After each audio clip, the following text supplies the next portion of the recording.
Thanks for tuning in to the Joy of Baseball podcast. It's all about baseball, from the sandlots to the big leagues and everything in between.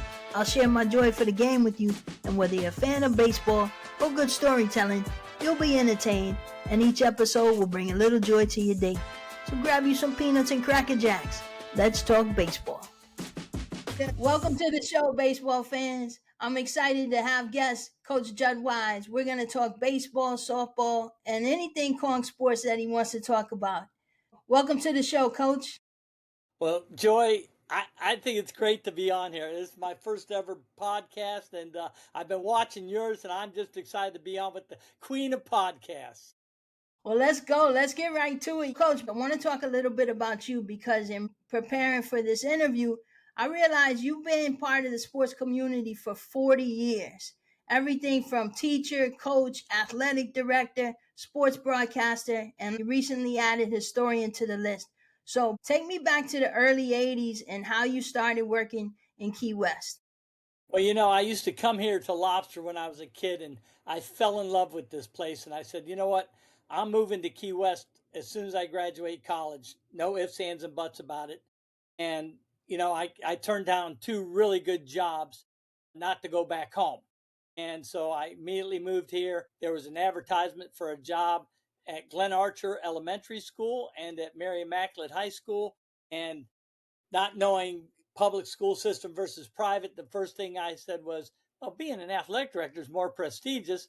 Mrs. Terry Axford, our school superintendent, was the principal at that time. I met with her. She interviewed me. She hired me right away. And I was there for 3 years until they shut down the high school, and had a great time at Mary Immaculate.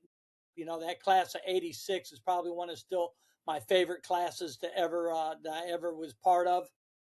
I'm still very, very close with a lot of those kids from that class. Then I got a chance to move over to Key West High School. Tommy Roberts was the principal. He immediately hired me and said, you know what, here's my plan. Here's who's going to be the football coach, the baseball coach. I'm going to put you in at basketball, and we're going to go from there. And then, unfortunately, you know, things changed immensely when Tommy passed. But we've had some great principals since then, and you know, it just all started wanting to be part of the programs. And so I was coaching everything. You know, I coach football, I've coached volleyball, I've coached basketball, softball, baseball. I've done a soccer match. I've done a wrestling match. So I've been, as I call it, a jack of all trades, but not good at any of them. I was going to ask you, what sports did you play when you were a kid? You know, I played a little golf and baseball, but then I got tired of it and I just wanted to fish. And you're still fishing. I'm still fishing, you know, I'm loving it, but I've always been into sports. I love sports to death. Fishing became my true passion. And I'm happy that I got you because this week is mini lobster season. So like we got to get him early before he gets on the boat. That's exactly right. It'll be up there, and you know, that craziness, and you know, the number one concern is just safety. Whether you get a lobster or not, just be safe out there. Absolutely. So Coach, you mentioned a lot of the sports that you've coached. What's your favorite sport that you've coached? You know, that's an interesting question, Joy. I don't know if I can truly answer that. You know, I'm still coaching football with Coach Hughes. I was a longtime baseball coach and really long swimming coach with Coach Lori Bosco. And I, you know, I probably have to say, as much as I love football and baseball and basketball, swimming was really nice. Just coaching that group of kids that were exceptional in the classroom as well as in the pool. Made it very nice. You know, the only downfall to all that was coach wanting to practice at 5:30 in the morning. And we had a state champion for swimming. We did. You know, A.J. Smith was our very first swimming state champion, and hats off to Coach Lori Bosco on the job that she does. I guess she had something going to get out there at 5:30 in the morning. It's hard to argue. No, listen, nobody puts in more hours than that lady right there every single day. And you've coached both boys and girls sports. What's the difference between coaching a girls team and a boys team? You know, it's changed, all right? But I would say in the early part of it, what I learned was I think boys tend to understand the game a little bit better than girls, all right?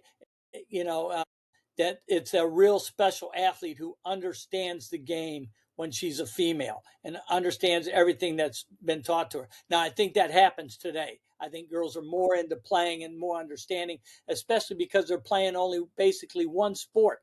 That's where it's all changed. The odds of seeing a kid playing 2 and 3 sports in high school is slim and none now. They all want to play that one sport. And even my own daughter, one of the things I probably cost her the chance to play Division I softball, even though she did play at the next level, is because I told her, we're not playing one sport. I want you to play as many things in high school as you can do, and she did. She swam and she played ball, she played soccer, and then she played softball as well. And it was cool. And she got a chance to go play softball at the next level. And, she really understood what it was all about, which was nice. And in college, what was great for her was the fact that her college coach said, I've never met a young lady like you who understands the game as much as you do. And that was a huge compliment. I think one of the surges with women's sport right now goes right back to what you said. The game's more competitive. The athletes are better. Women are more athletic, smarter with the game, been playing it longer. We have city league programs, so the availability of programs for girls to play and get better and hone those skills so that they can truly be competitive on the field makes it fun as a fan to watch. It really does, Joy. And you can see, the benefits of our high school programs who get that from those girls that have been playing sports since they were 5 years old, getting into the high school. I know you have some things to talk about, but let's go right into softball since we're talking with that. You Okay. started the fast pitch. You were the first coach for fast pitch softball at Key West High School. Tell me how that started, and let's talk about that softball program that's growing so successfully right now. Well, the Fahey's were the head coaches of the softball program when it was slow pitch. And then the state decided to make that drop of slow pitch and make it all fast pitch. And so the Fahey's didn't want to coach it anymore. The principal came to me and said, would you be considered taking over this program? And I said, you know what? Why not? Let's start it. So I got Coach Russ Milliken and Coach Robert James to come on with me aboard. And Joy, we coached baseball, but we had no clue about what this softball program was about, the pitching aspect. Sure. And Tiffany Hughes, who was Tiffany Preston, was my very first pitcher. We had to go to Miami, named Marinka Basiglia, who taught us how to throw fast pitch. And I gave that to Coach Milliken to be the fast pitch pitching coach. So he understood what was going on until he decided to move to West Palm Beach. And then I took over. But what a game it was.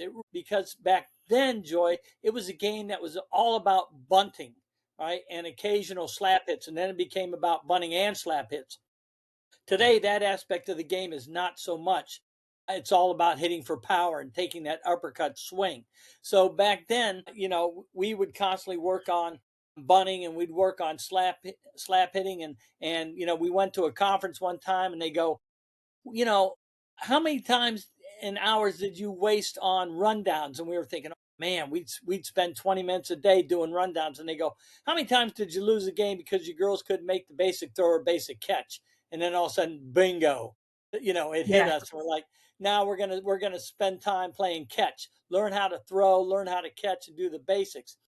And so we did that, and the game really became great. Excuse me, playing it and stuff, and then I stepped away, and other coaches stepped in and brought the game to a different level.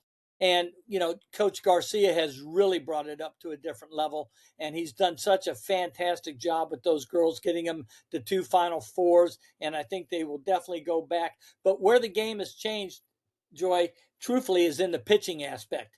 Back when I first started, if you had a girl that could throw 40, you were like in seventh heaven, and that was from 40 feet back then. And then we faced our first girl, Christy Picone from St. Brendan. She was the first girl with a crow hop, meaning that she could jump off the mound. She was the first girl to throw 60 miles an hour in the state. And we actually beat her in an extra inning game 2-1, which was outstanding. But back then, you rode the horse. And what I mean by that is if you go on and you look at our fast pitch record and you see the number of innings pitched by some of our pitchers, you're like, holy cow, this is going to be hard for somebody to catch. Why? Because we rode that girl game after game after game, whether it was a doubleheader or not. You're starting both games because our philosophy that we were told was if you can't throw 2 games in a day, don't become a pitcher.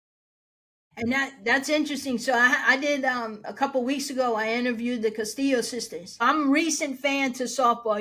Huge baseball fan. And recently, because of the success of the Lady Conks, I've been going out there and trying to learn more about the game. And one of the things that fascinates me is how our pitchers can go out there game after game. It's like, how is their arm not falling off? And they explained to me it's a different emotion and more natural. Yes, the underarm throw is a natural motion versus the overarm throw. And you know what? These girls, they can throw pitch after pitch after pitch. You go all the way back to Jenny Finch when she was at Arizona, in an extra inning game, she threw 230 pitches in a game. You're just not going to see that. And then came back the next day to throw again. So that's, Crazy. where it's really changed. And we've had some really great pitchers. We have one now in Brianna Brenner, and recent years where we've had so much success. I think that's been the key, right? Who we've been able to put on the mound. And attribute that to our little leagues, because now they're able to teach those girls how to pitch, and then when they get up there to the high school level, they're being refined by the Castillo sisters, who are doing a great job teaching the pitching and breaking it down a little bit more. But yes, we've had some great pitchers in the past, and I think of Mimi Edwards and Brianna Kite, who were outstanding. Sophia Ratcliffe, which was great. We just had so many great pitchers, and tradition's going to continue.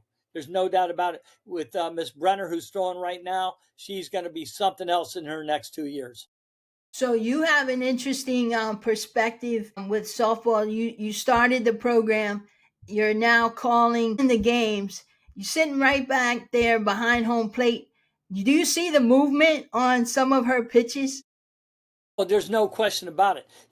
Sometimes the catcher will put the glove on one spot and it moves to a different spot. But yeah, these girls now, they know how to twist their wrist just a little bit, and that's what makes the ball spin and move. It's so crazy. So you mentioned Sophia Ratcliffe and Brianna Kite. Who has the record right now? I think I saw Ratcliffe had 40 wins. Is Brianna Kite the strikeout leader now? She is probably close to being there. I think she's got the most innings pitched. Like you said, Sophia's got the most wins, and Sophia, I believe, has the most no hitters as well. And it's just amazing the things that these girls accomplished back then. But like I said, we rode the horse. They had to pitch every game, because number one was very good and number two was good but not exceptional to where number one was, so you might even take number one out and start number two, but you might end up closing back again with number one because of the reentry level. So it's been real cool. And when those records get posted, you go back and look at them, and you'll see some of that stuff. And it took me approximately about 40 days because all those records got lost when they tore down the old school. And so I had to go back to the library, and I tried to research every single article I could to come up with the best records we can for that program. And you've done a heck of a job. I appreciate you sharing those documents with me. And of all the things that you've done for our sports community, I think taking on this task as historian may be the most important, that you're keeping the records and the storylines of our great programs.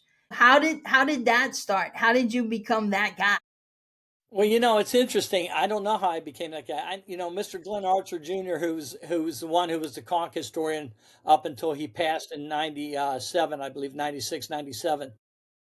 That's when it all stopped. Sometime in the 2000s, I said, we need to start something about where are our athletes playing? What are they doing? And people need to know this. So I started asking different coaches, hey, do you have coaches that are kids, got kids now that are up and playing somewhere? And they give me the list. And so, I started just keeping it, and I called it, where are they now? And, just to give you an example, we have 54 athletes right now who are playing at the next level. 19 in baseball, 11 in football. We got 5 who are swimming, 2 playing volleyball, 2 playing men's soccer, 1 playing basketball, 1 wrestling, 5 playing fast pitch softball, 2 women's lacrosse, and 6 away playing track. I thought, well, that's really cool. And then I said, well, there's got to be other things to start adding. So then I started thinking about, well, who's made it to the pro level? We've had 6 who made it to Major League Baseball. And when I say the pro level, I'm not talking about AA and AAA. I'm talking about they made the roster for Major League Baseball. And we have 6 who did that. We've had 10 who made NFL rosters. We had 1 who was a pro beach a women's volleyball player, 1 who was a pro golfer on the PGA Tour, and we've had 2 who were drafted into the NBA. So for a small island like this to have that many great athletes, unbelievable. And we had 1 who was a major league umpire as well, which is fantastic. And then when you think about it, we had an athlete who won the Golden Spikes Award, which is the highest award you can win in college baseball. We had 1 who finished up runner up in the Heisman Trophy. That's all coming from our island, that's 4 miles long and 2 miles wide. What a great, opportunity. We've had 13 national champions won by different athletes. All right. We've had 2 who have won World Series. We had an umpire who umpired in the World Series and All-Star games. We've had 1 who has a Super Bowl ring. Think about those things. Not many cities can say that. The history in this town is rich. So I started just composing things, and then I said, how about coaches? And then you think about it. Lori Bosco is going into her 29th year. Dave Perkins is going into his 28th year. Scott Paul and Ralph Enriquez are going into their 22nd years. Chaz Jimenez into his 17th year. We also have Johnny Hughes, who's going into his 14th year, along with Kim Butler, and Shantae McLeod, who's going into her 12th year. I mean, that's a long time to continue coaching sports, so they've been there, and it's just been outstanding. And then you start thinking about, well, all right, what about, wins and things like that? And I started putting it together, and then I said, well, here we go. Ralph Enriquez has the most regular season and playoff wins with 393 wins. Dave Fedor, who was a longtime basketball coach, 2. All right, Pedro Fraga, 274. Scott Paul, 66. Chaz Jimenez with 246, and Lori Bosco with 237. Those are just the coaches with over 200 wins. We also have coaches who have 100 wins. So I started putting all this together, and then I came up with this thing called And so if you get that, you start seeing all these different things that Key West people have done. It's become unbelievably crazy, to see, who's won state champions like Sam Bill. He's won 3 state championships in baseball, and 56, I think 58 and 59. That's not going to be repeated again. 3 state championships, a kid who was on that many teams, so excuse me, it was just outstanding. And then I started, how about conks on TV? And then I have this whole list of conks who have been on TV, and, kids who had their own shows, Rush Maltz, Steve Rogers, who had their own fishing shows, So you look on this, where are they now and did you know thing, it became crazy. And then I started thinking about, whatever happened to the rich tradition of our history? Where are the baseball records, the football records, the basketball records? Well, basketball, for a long time, Joy, if you remember the old school, was always on that giant record board. Mm-hmm. And the thing was, I don't think anybody ever took a picture of it. Well, as I was going through my files, I actually had taken a picture of that record board before they tore down the school. And I found it in my files, and I said, well, let me start going back and putting together basketball history. And then I said, wait, there's got to be a rich ton of baseball history for people to read. And so I started going through Mr. Archer's files. I would bring them home, starting with basketball. And I would go and I would do my best to try to reach each and every article and start writing down things. And I did the same for football, and I did the same for baseball. And then, unfortunately, Mr. Archer passed, and it got shut down. And so now I had to start going back to the library. And I spent more time in the library, Joy, doing this history than I ever did in school. All right. And And Dr. Corey Malcolm was great on helping me get all these records. So I've tried to compile, and we have records hopefully now for football, basketball, baseball, softball, and swimming that I've been able to compose and work with the coaches. And you know, can I say they're the official record? They're Judd Wise's official records, but you can treat them as official, unofficial. And as I always say, if you can find something or I'm wrong on something, just show it to me. I'll be happy to change it. And so, all that came about probably starting 10 years ago. And it's just been something I've been keeping up with because the tradition of sports here is rich. When you're a one horse town like we are in Key West High, people want to know about our rich tradition and what goes on. Look at our facilities; they're second to none when you go around and play at other teams' fields and things like that. So getting this and Miss Palomino's been trying to put it up on the Key West High website for you to read. Rick Lopez is trying to put it up on the 97.7 Zone Fishing show and that and their website for you to be able to read. It's been great, and it's been something that's given me a joy to do. Well, I certainly appreciate it. And I admire you because, when I first retired, I said, oh, I'm going to write a book. And I'm going to, we need to tell this story about our rich history like you're talking about. So I went to the library for about 5 days and I was overwhelmed, didn't know where to start, where to stop. You mentioned Corey. He was a big help sharing articles, but talk about go down a rabbit hole and you have to have a huge amount of patience. So it's not anybody can do it, even if you have the interest. Not everyone can do it. So I'm certainly grateful that you're keeping the records. Yeah, we're trying, and it's so hard because there were actually teams in the 40s. And so Ben Harrison Sr., he and I are trying to find all those records from baseball back in the 40s to see what we come up with because, some of it we're missing, but and to try to read the newspapers from back then has been very difficult to do and trying to locate those papers, for that kind of history and stuff. And, people don't understand it. Key West High started sports back in 1927, right? That's when we had the very first basketball team, all the way back in 27, and it went through, and then we stopped some sports in the 50s, and then it came back, and basically everything started back in 1951.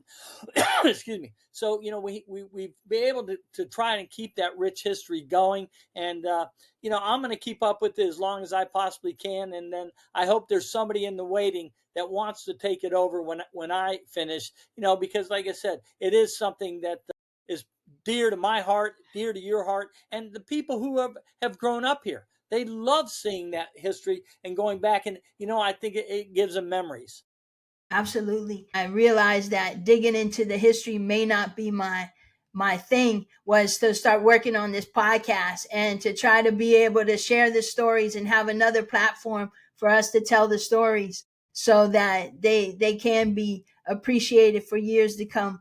Because one of the things that I've recognized also is we have multiple, second generation, third generation athletes. You mentioned Sam Holland Sr., who has 3 state champions. Of course, his grandson was playing for the Conks, and I was pulling so hard for us to get that championship so we could have that tie in. There's so much of that where the dads and uncles and grandfathers played. We're starting to see that with the girls' game with softball with some of our lady conks, where we have Bella and her mom played. You mentioned Tiffany Preston was our first Monroe County Player of the Year, the first fast pitch, and her son is Andrew, our athletic director now. So It, it's No, it's really cool, and I said that, that's the thing on Did You Know, when you look back, like Coach Robert James. Not only did he win 2 national championships at Florida A&M as their starting quarterback, but he was a teacher and coach at Key West High. Well, his daughter became back, and she became the coach of the fast pitch program, along with his wife, who was the coach. But then you look at the Spotswoods and Mr. Bill Spotswood, who won a state championship in baseball. Well, his 2 sons each won a state championship in baseball as well. Jonathan Gates, his dad, his granddad, who was a fireman, won a state championship in the 50s. Well, he won a state championship. So when you look at that, Did you know all this little bit of history that comes out? It's just outstanding when you start seeing about, as you said, generations that have played here. Kids right now, they don't see that they're making history and they're part of history. 10 years from now, when they get a little bit older and go to that first high school reunion, then they'll start, wanting to see all these records. You mentioned the Super Bowl, George Myra. Yep. I got George Myra hat on. And Richie Garcia, he's on my list of people. He's the umpire that you mentioned, Major League umpire. Yes. He's on my long list of people that I hope to interview. You mentioned a golfer that we have someone on the PGA.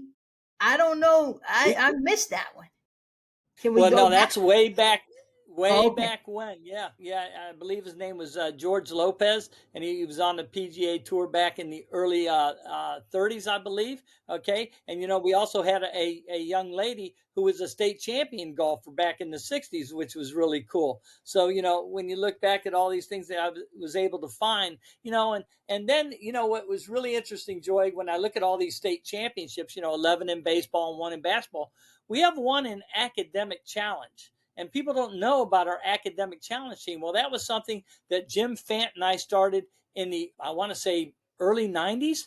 All right. And we started this, had no idea what this was about, but this was the Brainiacs Bowl that they met in Orlando, and you went up against other teams, schools from around the state for a state championship. Well, Kerry McLean actually took them up there and won a state championship with them. So academic challenge, there you go, the Brain Bowl, we win along with our athletics. It was just absolutely fantastic. But, going back and you say, George Myra, the Matadors, we used to call them, and runner up in the Heisman, won a Super Bowl with the Dolphins, also won a World Football League championship with I think the Birmingham Stallions as well, and then of course there's Boog Powell, who's got a couple of World Series. I believe Carl Taylor may also have one as well. So think about that you've got a World Series ring, or Boog being part of the All-Star team, and then also the most valuable player in Major League Baseball.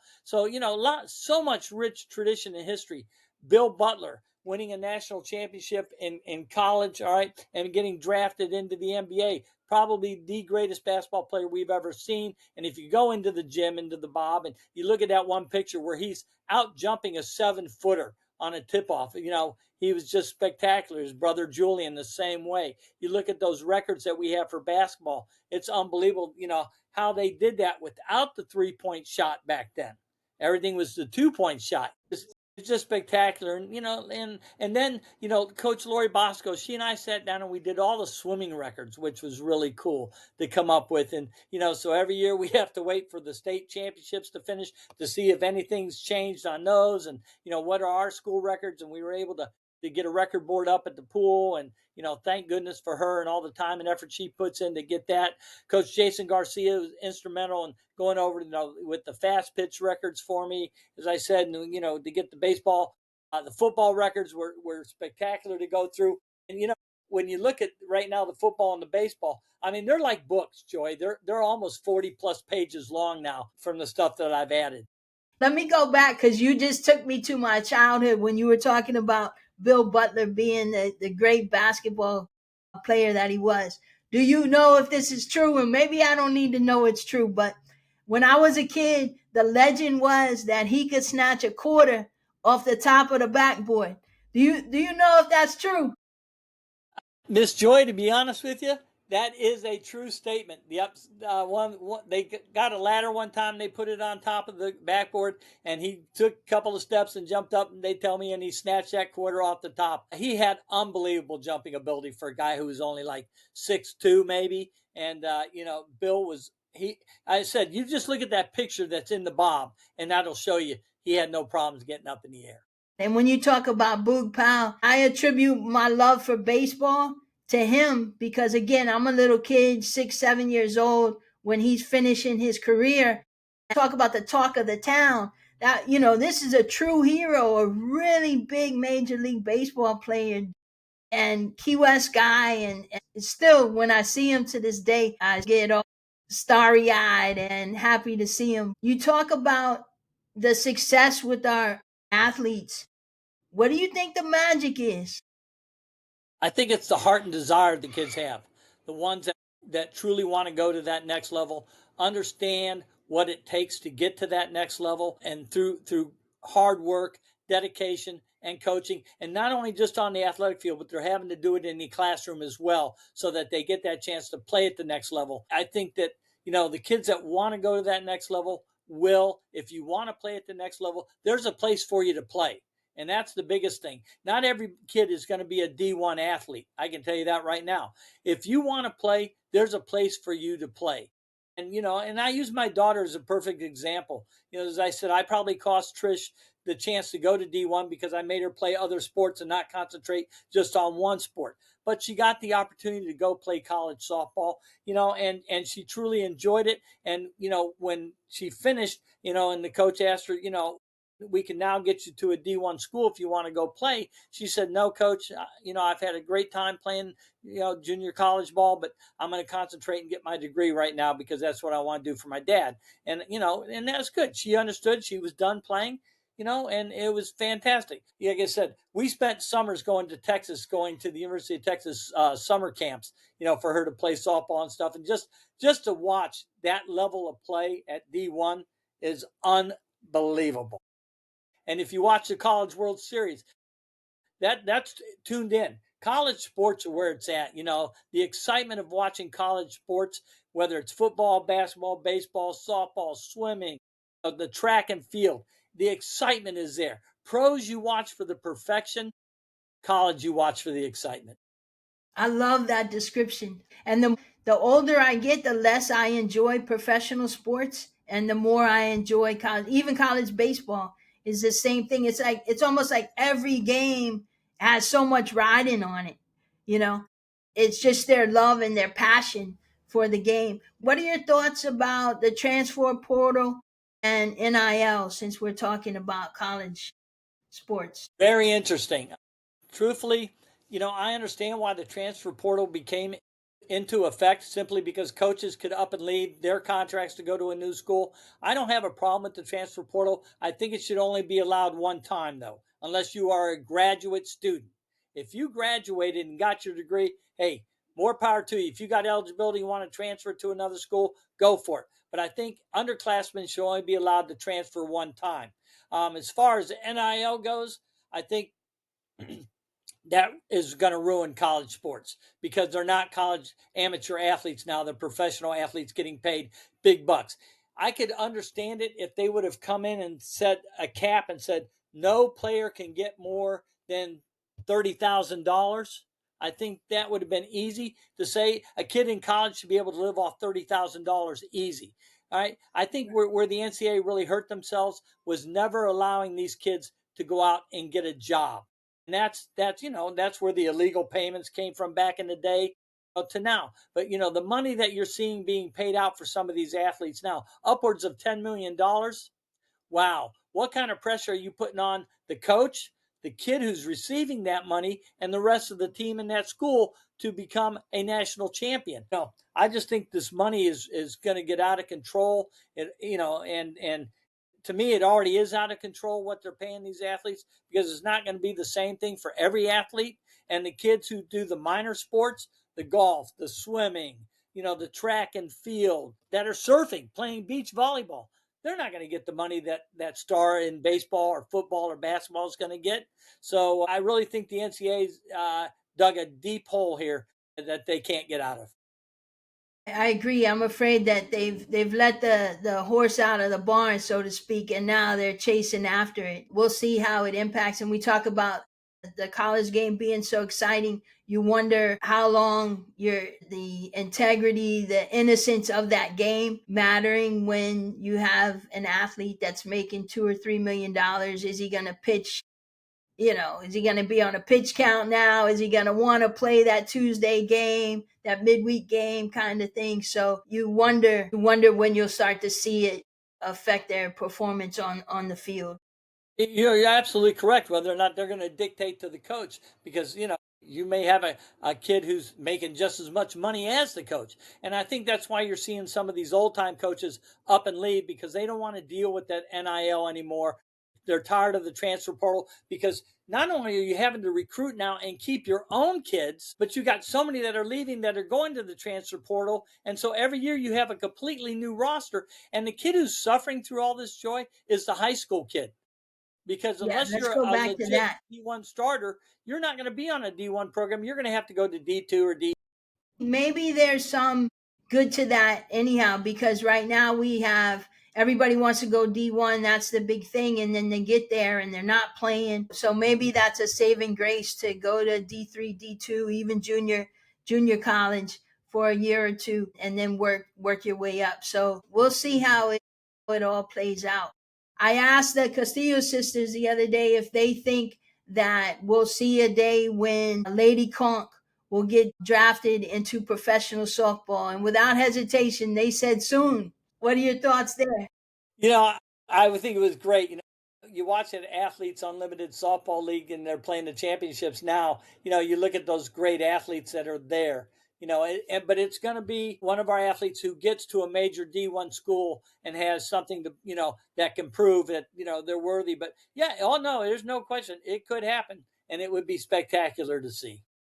That would be great. Let me look at my questions here. What else do you have on that? Well, it's I said just you get a chance to peruse it and just look at some of the things that people have done from our community, and it's just outstanding. That's why I said to me that starting that athletes, where are they now, and did you know, and looking at the people who have been on television is just just looking at that list. And if somebody has anything that they can add to that list, all they got to do is they can call you or call me or email me, at jewfishj@gmail.com, and I'll try to, verify it and look it up, and I'll be happy to add it to the list. It's just so cool, Joy, when you see all that stuff, and just the people in this community, what they've accomplished or what they've gotten done, become police chief or the fire chief or the mayor of the town. It's just outstanding. And, we've even had some who've been on Congress and the judge magistrates as well, what they've accomplished in their lives. To think that, we have somebody who started Panama Jacks. That's one of the largest suntan lotion companies in the world. So it's just outstanding. That's why I And the said home peruse shopping it. network, right? And the home Which is shopping network as well. e-commerce is where it's at right now. And for to know that someone from Key West was part of that early adopter, that's huge. It really is, Joy. So, when you look at some of these things, it's outstanding, and some of the accomplishments. We have a young lady who's got a building named after her up, I think, in Yale. All right. And she graduated with my older daughter. So, to think about that, you have a building named after you at an Ivy League school. That's unheard of. Yeah, I don't think I'm getting a building named after me, coach. Me either, Joy. But you know what? We got each other. More power to him. That's really cool. We were talking about players making it big. Antonio Knowles, he's in Double A with the Dodgers, and man, it's just a matter of time before they call him up, coach. I don't know if you've been following, but he's doing it up with Tulsa.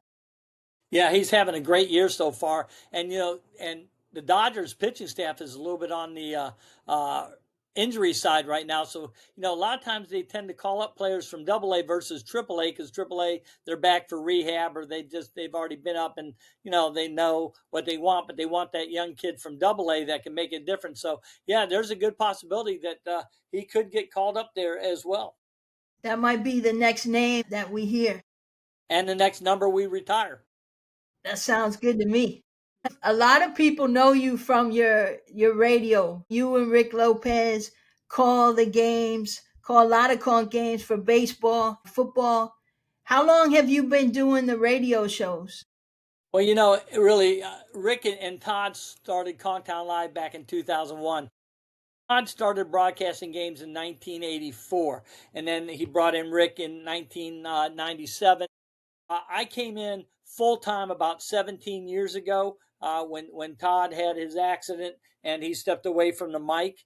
but it's just been great to be part of that, to be able to call baseball and football. We've called some basketball, we've called some softball games as well. It's a really neat thing, especially when you go away and people go, "You guys really call games for high school?" And we go, "Yeah, we call every game home and away for baseball and football for sure."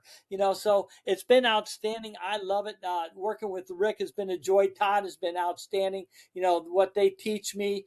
Because listen, Rick could have been calling games in the major leagues if he would have stuck with it. I truly believe that. And but for him to come back home and he graduated conch, as he likes to say, and to be able to bring me on and allow me to be part of Conktown Live with him and then call those games. And then he gave me the opportunity to start a fishing show, which will be 10 years old as of next month. I just love, and I love being part of the radio and calling the games for the people back here who can listen to it on the radio. And do you have any idea how many games you've called between baseball and football? And Oh, Joy. You think about that. You know, to say 10 games a year in football for 17 years is over 170, and baseball would be at least 25 games a year. So when you think about that, so probably around 600 games, I would guess, you call and throw in some basketball and some softball. Maybe it's upwards around 700, but it's a true joy. I truly love it. what are some of the moments that you'll always remember? Well, I can tell you, I think we were playing Miami Edison, and this is back when Tommy Roberts was the old stadium, and we had a massive rainstorm come through. Monsoon. Everybody has left the stands. The game is being played. Rick is trying to hold the wires together. I'm trying to announce the game, and we're getting all that squared away. It was. I mean, he's getting shocked. We're calling the game in this monsoon. It was just crazy, But to be there and go and to watch state championship baseball games have been spectacular as well. Basketball playoffs, when you get to that playoff level, that's a different call. Regular season is one thing, but when you get a chance to call in the playoffs, it's been spectacular. To call the softball games, at the backyard, when that place is packed with people, and people who can't make the game are home listening to it on the radio. It's just to call that no hitter up at American Heritage a couple of years ago was just With unbelievable. closure. That we beat them 1-0, and allowed the girls to go back to the Final Four. There's so many memories.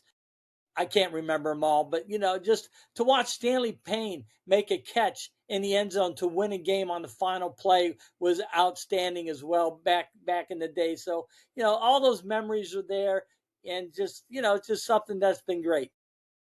That's good stuff. You're such a big part of the sports community in Key West. I think about the sports. I think about you. I'm grateful to know you and call you my friend. I'm a big fan, Coach. Well, I listen, Joy. We've gone back a long time, ever since Clay was in school, and I truly enjoy talking to you, watching your podcasts and everything. And I'm just a freshwater conch that moved down here and enjoying life.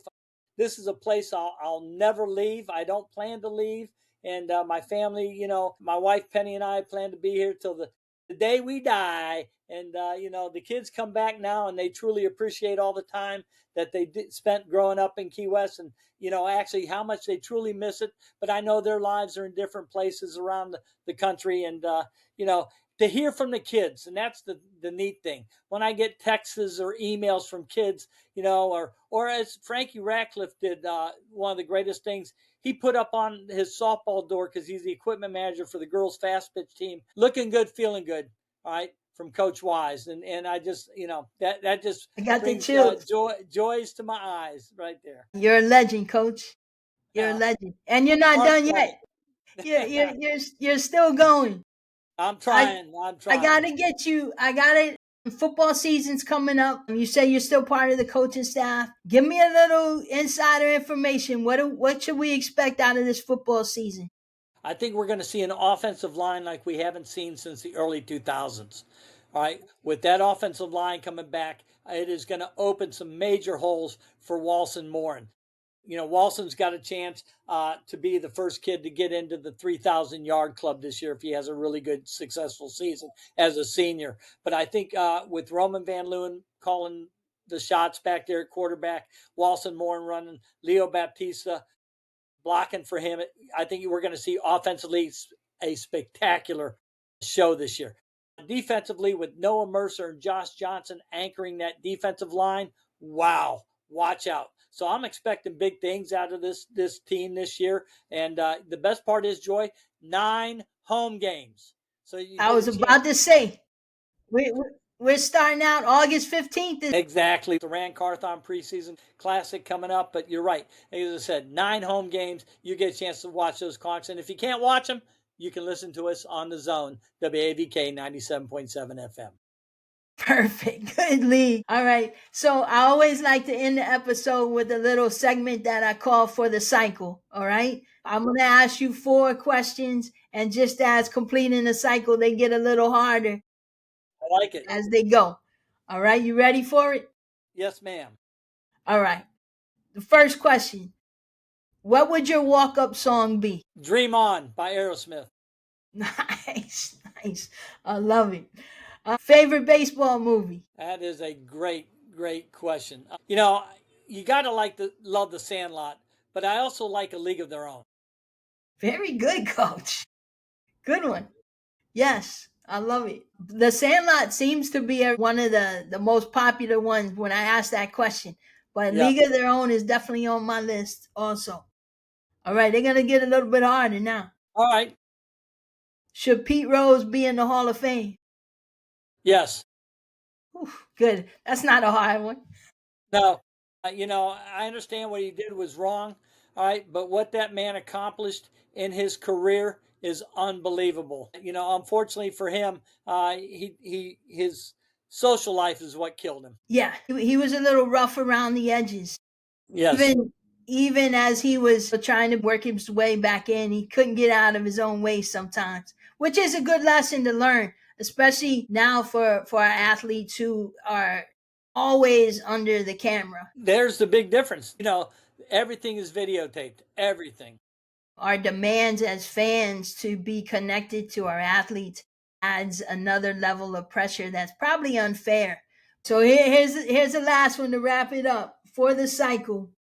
What is one of your proudest accomplishments in sports here in Key West? You know what? Having kids come back to me and say, Coach, I truly understand what you taught me, not only in the classroom, but on the athletic field.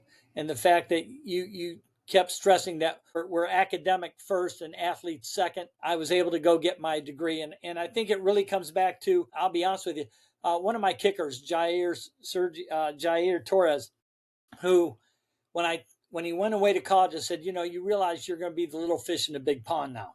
All right. And he goes, all right. And he goes, well, what do you mean? I go, well, you're probably not going to get to play much. You're definitely not going to start. You're going to have to work your tail off.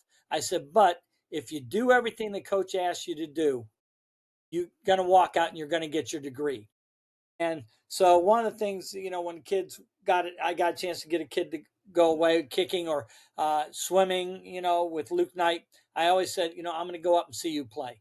And so I went up for Jair's last game and as a senior, and he said, Coach, he goes, because of COVID, the coach offered me the chance to come back for one more year. I told him no, because I'm getting my degree. And that was the biggest thing that you told me is if I do everything I asked, and I finally became a starter this year and I could be the starter next year, he goes, but I'm getting my degree, I'm going to graduate, and I'm coming home. So, just those kind of comments that come back from kids, that's what really makes it worthwhile. Thank you, Coach. Thanks for everything you do for our kids and for the sports community here in Key West. Thanks for being on the show. Your first podcast, video podcast, but it won't be your last. Hey, let's do it again. Thank you, Joy. I'm going to have you back for sure. Have a good day, Coach. All right. Bye-bye. Let's go, Conks. I'm Joy Newlish, and I appreciate you tuning into my podcast. If you enjoyed this episode, drop a review, share, and subscribe because there's a lot of good stuff on tap. You can find more joyful content on YouTube, the socials, or check my website at joynewlish.com. Now go surround yourself with the things that bring joy to your world. Until next time, Much love.